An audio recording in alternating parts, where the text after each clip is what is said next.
Now, Sports Talk with Brodes. Here's Hunter Brody.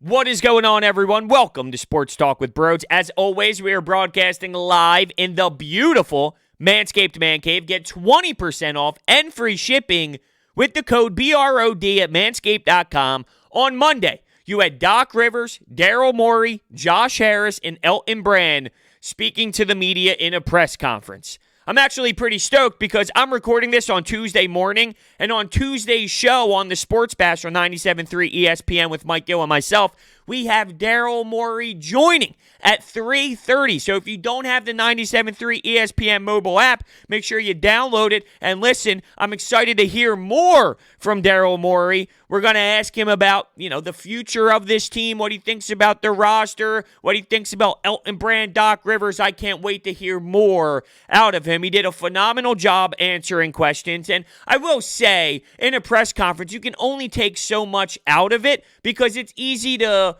dive questions and go with cliche answers. For example, we need to get back in the lab and see what we have, or, I don't know too much yet. We're going to have to dive into it a little bit deeper, things of that nature, because he just got here, and it's not like this team has been able to get together and get on the court and see what pieces you have at this very moment, right? So there's only so much you can say, but based off of what I've been hearing out of Doug Peterson week in and week out, and based off of what I've been hearing from the Philadelphia Phillies every single time they speak into a damn microphone, it's been so miserable from those other organizations that hearing from the Sixers in this way, it's refreshing. It really is. They won the press conference. Now, I don't think it's super hard to win a press conference. It might feel that way based off of the other franchises in this city, but it's not super hard. It is refreshing, though. No doubt about it. It's nice to think afterwards,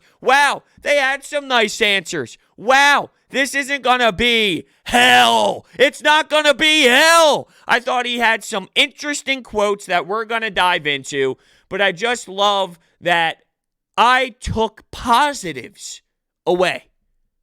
And to be honest with you, where we left off with this team, getting swept by the Celtics, Josh Harris having his fingerprints involved way too much, Rucker and who else was in the mix? You had Rucker, you had Scott O'Neal, like these individuals, they can't be involved. Cohen, no.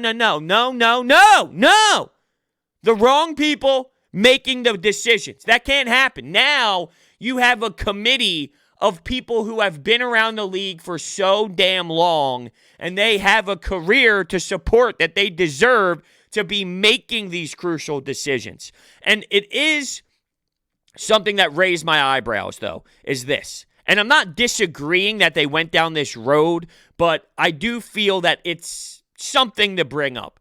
Elton Brand did get a contract extension, and I know people believe that he's the reason why the contracts were the contracts with Al Horford and Tobias Harris based off the fact that he was in the GM chair, but I can't say that that is necessarily true based off of how I know that this front office and this ownership group operated in the past, right? I know that they had poor decision makers making decisions, and it was pretty clear too by the end when Elton Brand, before all these hirings happened, when he stepped up to the plate and said, I am making the decisions now, I am the decision maker. That told me he wasn't before. He wasn't. But he said we got to get away from the collaborative effort and we need to go in another direction. Well, now we're hearing that this is a collaborative effort between Daryl Morey, Elton Brand, Doc Rivers. But here's the difference. It shouldn't be a collaborative effort with people who have no clue what they're doing. If you have three people that are on the same page, three people that actually have an NBA mind, three people that know how to win, three people with a ton of experience, it's a totally different conversation. And it was discussed how Elton Brand was the one that was preaching to go out and get Daryl Morey. We questioned what would Elton Brand's role be once Morey got hired. What's his job title? If he's not going to have last say, what does he do? Is he feeling the pressure from the organization? And it's almost like he's got 1 foot in, 1 foot out, because a move like Daryl Morey is essentially getting him into another spot in the league. And it's almost like saying, hey, Elton, you're not in our future plans. Well, that wasn't the case. I thought it was fair to question that at the time. And that's not to say Elton Brand's going to be here forever. You heard Woj on one of my previous podcasts where I took his audio clips when he was on an interview with Anthony Gargano of 97.5 The Fanatic. He said Elton Brand is going to be a successful front office member in this league, whether that's in Philadelphia or not. This is more like a building block for his career so he can take the next step down the road. This isn't so much a move where the ownership was like, hey, Elton, you're too raw. We don't believe in you, so we're going to go out and get the best person we can possibly get to somewhat inch your way closer out the door. This was more like Elton going, yo, this guy is good. If you're telling me we can get Doc Rivers and Daryl Morey in the same offseason, we need to get these two individuals in decision-making roles. These two need to be here. We didn't expect Doc Rivers to be fired from L.A. We didn't expect Daryl Morey to leave Houston. We have to go out and get these. And this just shows me the professionalism of Elton Brand. It's almost like a move where he feels he can learn so much by hiring someone over top of him. Let's do that so this can help me in my career, and this can help me learn so much, because he already admitted that he got thrown into this, that this was a job where he is learning from making mistakes, from doing the right thing. It's all, hey, throw him into the fire and let's see what happens. Now he feels more comfortable with someone who has had a winning record, with a guy who has been to the postseason a ton of times, a guy who was not afraid to make a lot of moves and make a lot of phone calls. So all around, I love it. I just feel that it is reasonable to bring up that there was once a statement saying we need to get away from the collabs, but now what they're doing is saying, yeah, we're going to have collaborative efforts. Once again, though, I'm supporting a collab when it's 3 people that I trust. When it's morons and stooges that think they know what they're doing, but they don't, that's where I feel it's too much, where it gets messy. It can get messy with 3 people in the mix. We talk about it with Doug Peterson and all these assistant coaches. Sometimes too many cooks in the kitchen results in a poor meal or a poor pastry. But knowing Doc Rivers and Daryl Morey's relationship and how much they wanted to work together in the past, specifically Morey trying to get Doc Rivers to go to Houston, and knowing how Elton Brand is respected throughout the NBA world and the NBA society, I'm here for it. I'm here for the attempt, at least. Before hindsight is involved, I can sit here today and clap my hands to the possibility of this being something that can absolutely succeed. So I mentioned Daryl Morey wanting to get Doc to Houston. This roster pulled Doc Rivers away. He mentioned that this roster is getting disrespected, if you will. I believe the word was that, where are we here? So many damn notes. I do this all the time. I really do. I got to do better when it comes to cleaning up my notes. Oh, underestimating. That's it. People are underestimating the Sixers right now when looking at this roster. He feels very high on this roster. He did mention that when you have 2 stars like Joel Embiid and Ben Simmons, isn't that what you want? Isn't that what you want? When you look at a roster and you think to yourself, okay, this roster can do damage, or this roster needs a lot of work, or this roster will absolutely fail, you have Joel Embiid and Ben Simmons. He did go on and on and on and on and on about Joel Embiid, more so than Ben Simmons. Take that for what it is. But wow, did he really, really appreciate the dominance, the possibility of the dominance of Joel Embiid. He talked about his dedication and how he's been in the gym and how he's motivated. And that's a championship caliber player. I'm not disagreeing with that, but I find it to be a nice topic to think about when it comes to Daryl Morey and what he did in Houston. Because he did not have the big man. He went with Robert Covington. The analytics, it said, hey, let's shoot a lot of threes. Let's shoot a lot of threes. And he was asked about that. Deservingly so. I think that that's a respectful question and an answer that we're looking for because we want to know, how does this work in Philly? What you did in Houston, how will that go down here? Because you look at the roster, it's completely different. It's a different identity. You have players with different skill sets. And he said that he doesn't have a system. The roster initiates the style. If he had Shaquille O'Neal on his roster, what would he do? He would give him the basketball 100 times. And that's nice to hear. That makes me feel like, look, it's not about Daryl Morey and his system. And the first thing I thought about was how in football, coaches have their system, and then they make their players play to their system. Now, good coaches adapt and make sure they make the most out of their players, and they try and maximize their skill sets. Others just say, this is what I do, and we're just going to do this. I don't care about how you play. I don't care about how you operate. This is my system. I'm the head coach. You see that a lot in football when these coaches have such big heads, and they're all about their own philosophy. Well, knowing that it doesn't have to just be what it was in Houston. He said that is what worked best for what we had. It's different here in Philly. That's not the same. So we don't have to do that.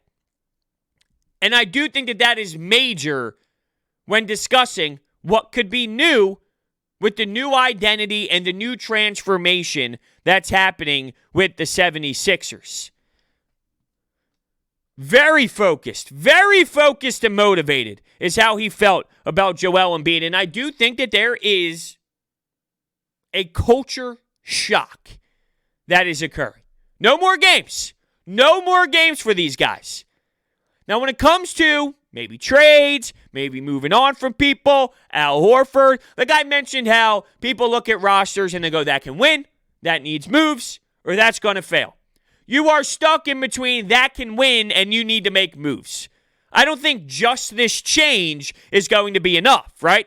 You're going to have to go out and explore and see. Well, that doesn't happen instantly. If you are expecting trades to just happen right off the bat, I don't think that you have the right timeline in place. So Daryl Morey discussed how this doesn't happen on day one. And when you look at trades, often the best move is not a move that's done right away. You are not perfect at day one. You got to allow Doc Rivers to get into the lab, to experience what he has, to see how he can best get the players playing their strongest, right? Like, you need to see what you got. What do you have? What can work? What doesn't work? Who can play with who? What's the rotation going to be like? Will Joel Embiid and Al Horford be on the floor at the same time? Will Al Horford be more of a stretch four, or will you have some pick and pop play? Will he not play the four? Will he play the five? I mean, there's so many questions, and you don't know. And you know what? You might have to wait. And what if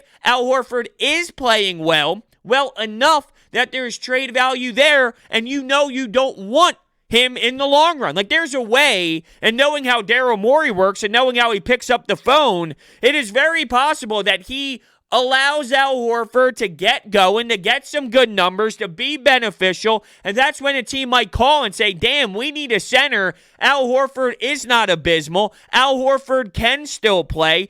I need to make a call. And that's when Daryl Morey does what Daryl Morey does. I'm just basing this off of what he has accomplished throughout his career. He can get things in return for players. He can make wild trades. He can shock you. He can stun you. And that's why I think we all felt the way we did when we said he might have a quick trigger on Joel or Ben Simmons. The way he talked about Joel Embiid, though, if he's going to move any, to me, it seems like it's going to be Ben Simmons. Now, to be clear, I don't want to trade any of them. I want them here. I want both of them here, and I think it's going to be that way. But there was a big-time difference on how he spoke about Joel Embiid compared to Ben.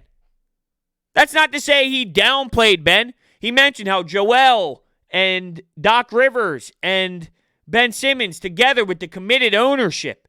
He did praise the committed ownership, which, look, once again, if you start comparing this around, John Middleton isn't going to hire a GM because Matt Klentak's contract, so he's just going to hire somebody. He's not going to hire anybody, and he's going to use an interim GM. He's not willing to go out and spend any money in free agency, all because of COVID, and he's been trying to complain about how COVID is going to ruin his income so he won't be able to spend, while you have Josh Harris. Josh Harris looks like a damn genius. Imagine that. Imagine how pathetic you must be as an owner in other sports if Josh Harris looks like the best guy on earth, looks like he knows what he's doing. Afterwards, I thought, wow, if only Josh Harris could own the Phillies. Imagine saying that. That's a horrendous statement to make, but that is the clear difference in what you have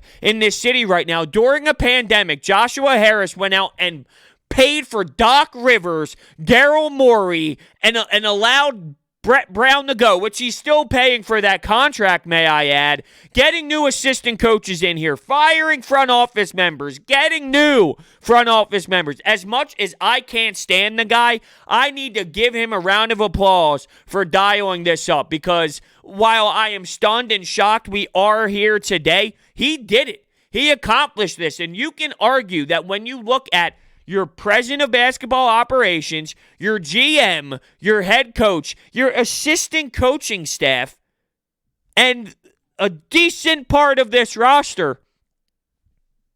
Wow. Now, we made this mistake before. We have. Heading into the Josh Richardson, Al Horford, Joel Embiid, Ben Simmons, Tobias Harris offseason, we were screaming about how this is going to go win a championship. The expectations went up insanely.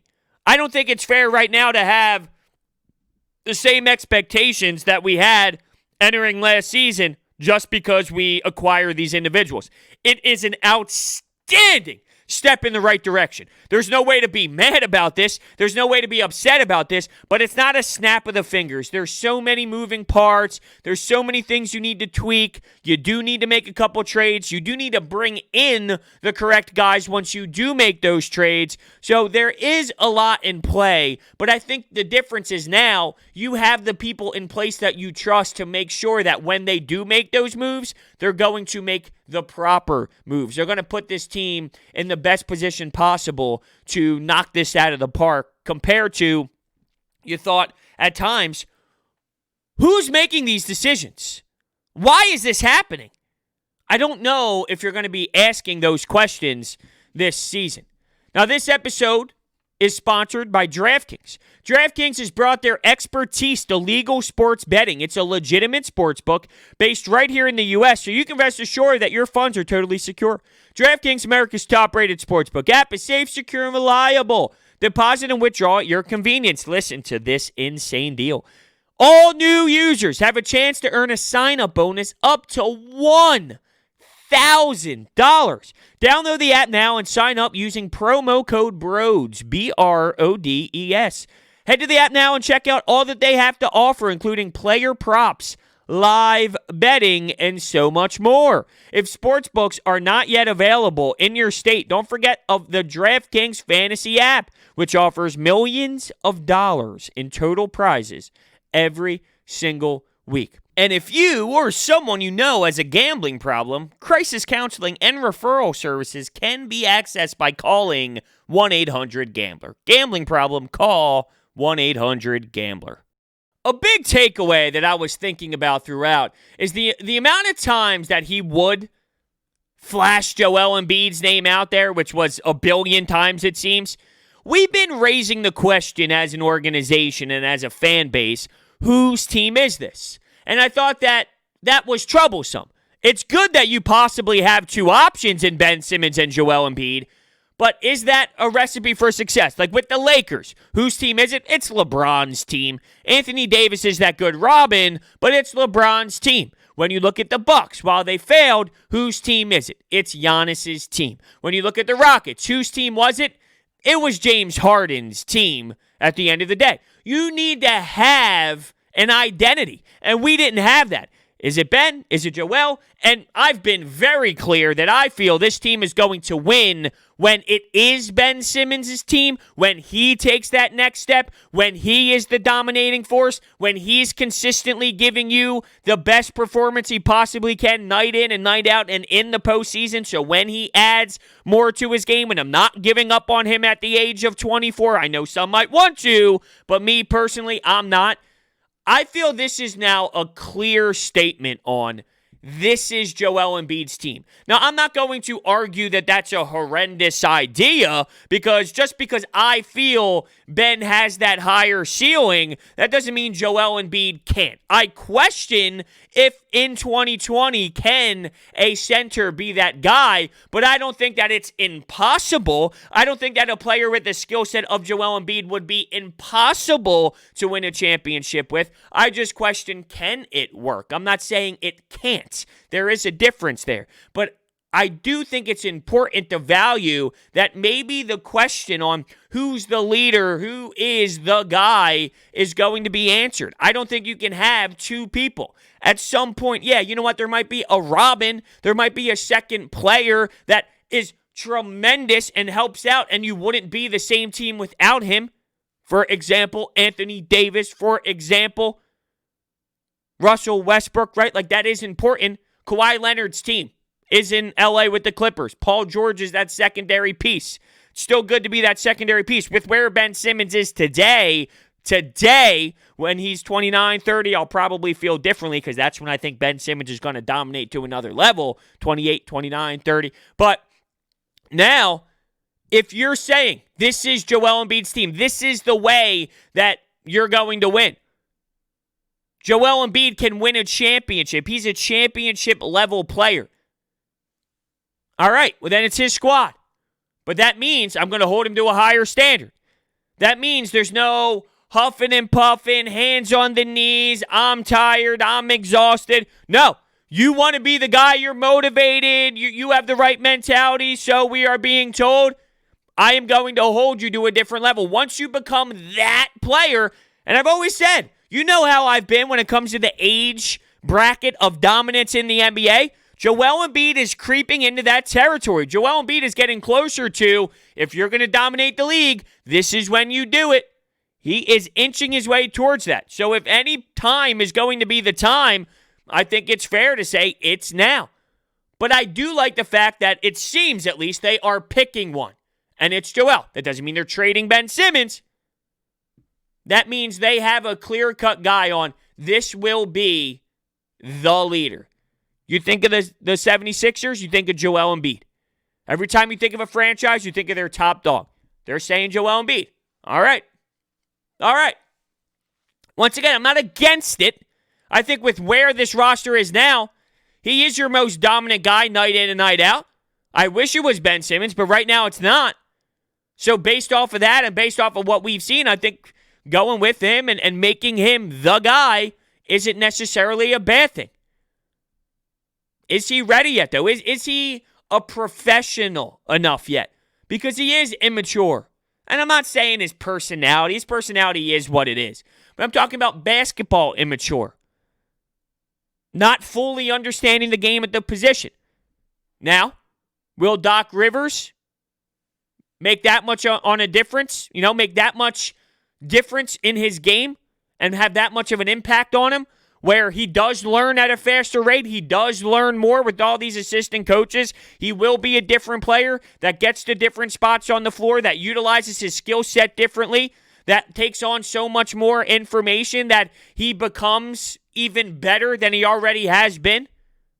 I think only time will tell, and I think it's reasonable to expect better.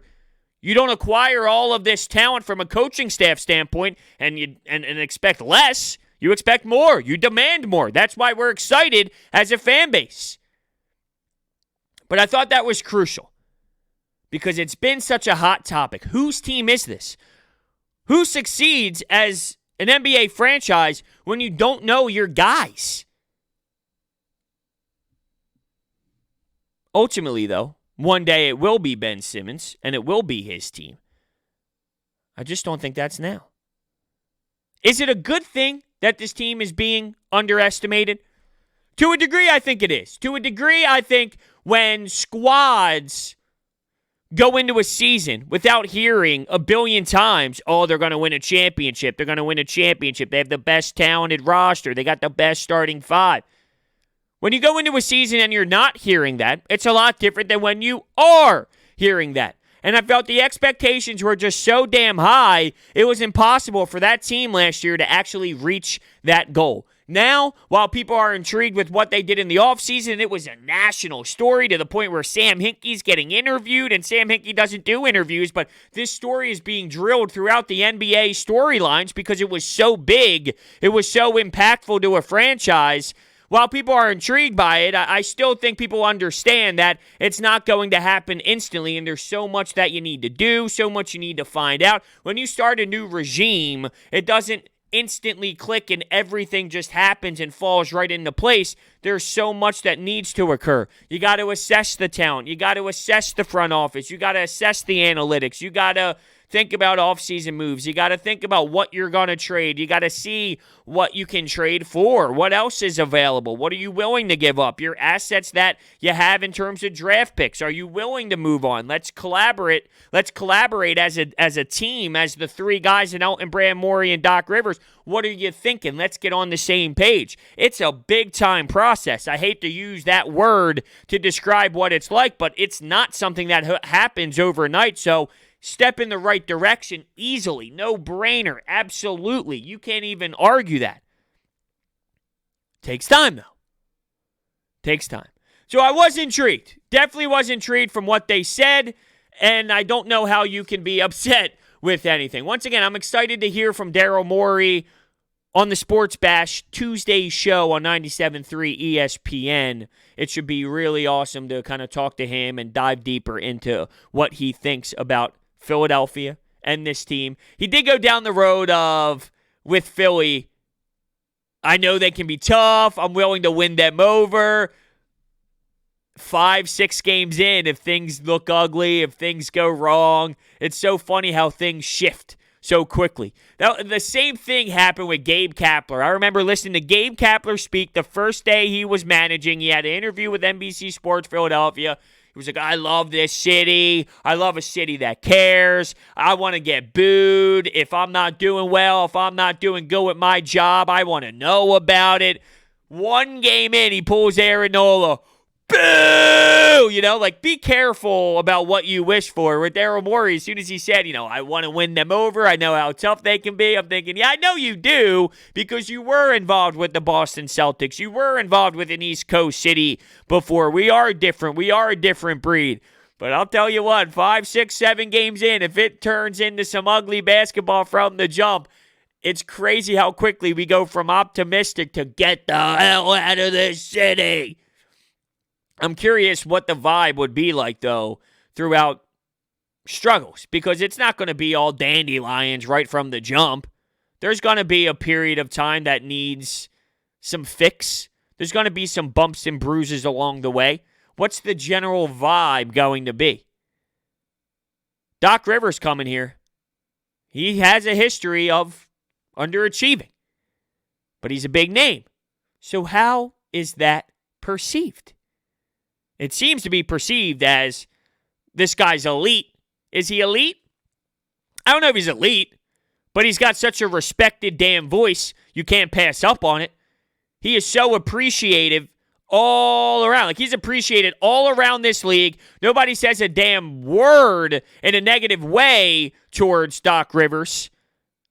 And his general vibe when he walks into a room, it impacts everyone. Everyone looks, everyone listens, everyone is intensely focused on what he has to say. And that's what this current roster needs at the moment. All right, let me tell you about my friends at Orbit Energy and Power. With over 20 years of experience in the industry, they are home to your solar experts in both residential and commercial projects. Their solar program helps eliminate your electric bill completely. They also provide water purification systems, backup energy services, battery storage, and more. So check out their information. It's all down below in the description. Thank you so much for listening, and I will see you next time.